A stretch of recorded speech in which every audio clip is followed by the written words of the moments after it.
ভাঙড়ে তৃণমূলের মানে জেলা পরিষদের সদস্য হাকিবুল ইসলাম 700 জন অনুগামী নিয়ে সরাসরি আইএসএফ দলে যোগদানের সেই চিত্র ফুটেজটা সরাসরি দেখুন। ভাঙড়ের রাজনৈতিক পরিস্থিতি, তৃণমূলের বেহাল অবস্থা, কি বলছে দেখুন।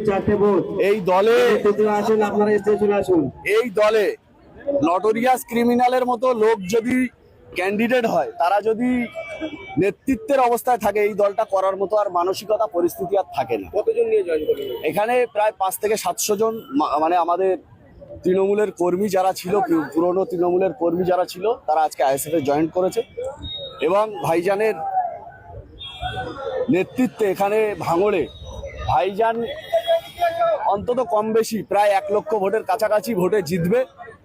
আইএসএফ জিতবে। শুধু ভাঙড় নয়, আমাদের জেলায় বেশ কয়েকটা সিট সরাসরি দেখতে পাচ্ছেন দর্শক বন্ধুগণ, খেলা কিন্তু জমে গেল।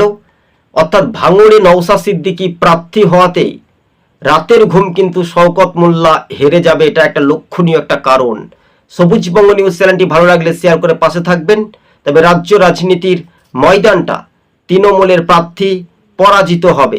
তাই এবার হাকিমুল ইসলাম, তিনি জেলা পরিষদের সদস্য ছিলেন তৃণমূলের, প্রায় 700 জন অনুগামী পুরাতন তৃণমূল নিয়ে সরাসরি কর্মী সমর্থকদের নিয়ে তিনি আইএসএফ দলে যোগদান করেন। আর এই যোগদানের প্রবল উৎসাহ বাড়ছে, গতিবেগ বাড়ছে। তাই তৃণমূল এবার কিন্তু মোহভঙ্গ হচ্ছে, রাজ্য রাজনীতির সমীকরণটা পাল্টে যেতে পারে বা চিত্রটা বদলে যেতে পারে। এবার এটাই বলছে একটা রাজনৈতিক অঙ্ক, হিসেব বা অনুপাত। ঘটনাস্থলে সেইগুলো আমরা একটু ব্যাখ্যা করে তথ্য বিশ্লেষণ করে তুলে ধরার একটা চেষ্টা করছি। রাজ্য রাজনীতির যে একটা প্রভাব, সেটাই এখন আইএসএফ এর দিকে এগিয়ে যাচ্ছে। তাই নওশাদ সিদ্দিকী বা আব্বাস সিদ্দিকীদের যেহেতু একটা নিজস্ব একটা ভোটের ফ্যাক্টর সংখ্যালঘু, সেখানে বড় একটা থাবা তৃণমূলের ধাক্কা। তাই নওশাদ সিদ্দিকী বিপুল ভোটে জয়যুক্ত হচ্ছে, 21-এর চাইতে ডবল ভোটে এবার কিন্তু সেঞ্চুরি ভোট জয়ের একটা আশা ভরসা।